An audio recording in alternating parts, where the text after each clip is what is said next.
ആണെങ്കിലും പറഞ്ഞുകൊണ്ട് ഇറങ്ങി വന്നുകൊണ്ട് വലിയ പ്രസ്താവനകളാണ്.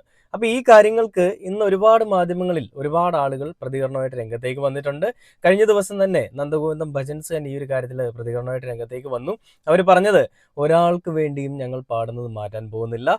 ഈ രാജ്യം അല്ലെങ്കിൽ ഈ ഒരു സംസ്ഥാനം നമ്മുടേതാണ്. അവിടെ എന്ത് ചെയ്യണമെന്നുള്ള പൂർണ്ണമായിട്ടുള്ള ബോധ്യവും ധാർഷ്ട്യവും അല്ലെങ്കിൽ എന്തും ചെയ്യാനുള്ള അവകാശം നമുക്കുണ്ട്. ആ സ്വാതന്ത്ര്യത്തിന്റെ മേൽ നിന്നുകൊണ്ട് എന്തും ഞങ്ങൾ ചെയ്യും. ഈ നാട്ടില് ഹിന്ദുക്കളുടെ ക്ഷേത്രത്തിൽ വേറെ ഒന്നും പാടാൻ കഴിയില്ല. ഹിന്ദുക്കളുടെ പാട്ടുകൾ മാത്രം പാടിയാൽ മതി, ഹിന്ദു ആയിരിക്കുന്നവർ മാത്രം പാടിയാൽ മതി, അല്ലെങ്കിൽ പൂണൂലിട്ടവർ മാത്രം ഈ ഭഗവാനെ സേവിച്ചാൽ മതി എന്നൊക്കെ പറയുന്ന തോന്നിവാസങ്ങളൊന്നും ആരും ഇന്നത്തെ കാലത്ത് അംഗീകരിക്കാൻ പോകുന്നില്ല എന്നാണ് നന്ദഗോവിന്ദ ഭജൻസ് പറഞ്ഞത്. ഇത് നമ്മളുടെ ഭൂമിയാണ്, നമ്മളുടെ മണ്ണാണ്, നമുക്ക് തോന്നുന്നത് ഇവിടെ ചെയ്യാനുള്ള അവകാശം നമുക്കുണ്ട്. ഒരു സംഘിപുത്രനെയും ഒരു സംഘിപുത്രിയെയും നമ്മളിത് ബോധിപ്പിക്കേണ്ട ആവശ്യമില്ല എന്ന് തന്നെയാണ് അവർ പറഞ്ഞത്.